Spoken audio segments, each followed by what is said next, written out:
كل إنسان وليه طريقته في نواعم العيد. نسمي الله ونصلي على الرسول عليه أفضل الصلاة والسلام. وهي بدنا نطبخ مع حنان. نص كيلو دقيق، 3 كوبايات بتاع مج المطبخ بتاع الشاي اهو. نص كيلو دقيق، 3 كوبايات ونص.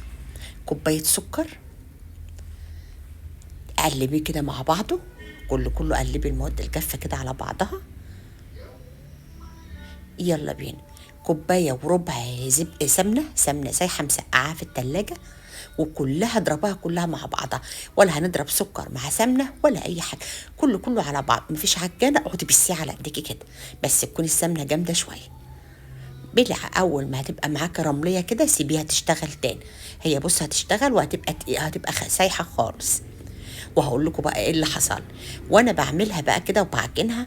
فانا حصل لي ظروف، حطيتها في التلاجة على رف التلاجة وانا شغاله كده. قعدت 3 ايام، والله العظيم 3 ايام، 4 ايام كمان، وهتشوفوا النتيجة. يلا بينا. ضربتها كده لحد ما خلاص خدت ودت مع بعضها. بصوا العجينة عاملة ازاي. يعني عامة حتى لو هتشتغلي بيها على طول لازم تقعد لها 2 على رف التلاجة. يلا بينا. خلاص ننزلها بقى كده، مقدارها مظبوط جدا جدا. الطريقة حلوة قوي. يعني النواعم دي طالما ما فيهاش سوائل خلاص ما يهمكيش خالص. اي نواعم تعمليه ما فيهاش سوائل بتقعد، وما فيهاش بيض ولا فيها حاجة بتقعد. دي بقى دي بعد 3 ايام ونص بجد والله. هتعملي ايه بقى؟ هتبقى جامده طبعا، جامده كده شويه. بتاخديها بايديكي كده وبتسخنيها بايديكي، بتدلجيها وبتاخدي القطعه اللي انت عايزاها. طبعا عملت التجربه بتاعتها، لقيتها حلو. اما خدت قطعتين كده ولقيتها كويسه مظبوطه جدا. الغرابه بتاعتنا مش هتفرش، مش هتشقق. بصوا اهو، عرفت كده. يعني مفيش مشكله.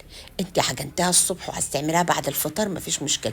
عايزه تعجنيها بعد الفطار وتقوم الصبح تسويها برضو مفيش مشكله. كوريها بقى لحد ما انا بعملها، بس على قد ايه، على قد المره كده بس. تحطها ببقك على طول تدوب في بقك.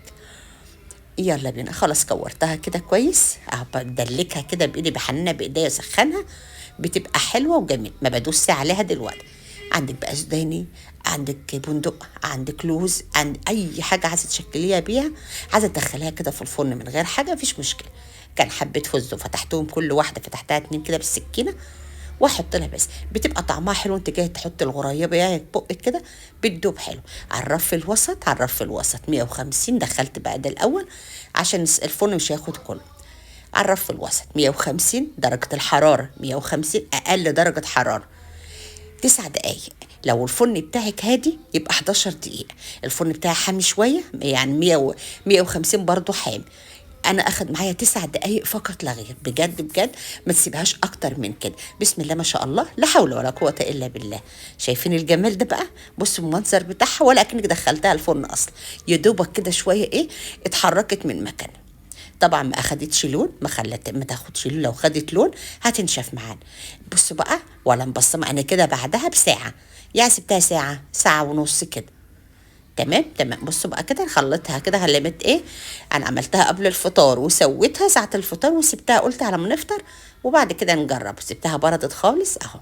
بصوا بقول لكم، ولا مبصمه ولا اي حاجه، ولا واخده لون.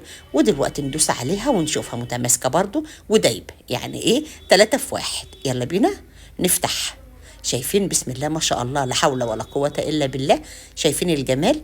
حلوة قوي. الطريقة حلوة، المقادير حلوة جدا، مظبوطة قوي قوي قوي على ضمانتي يعني.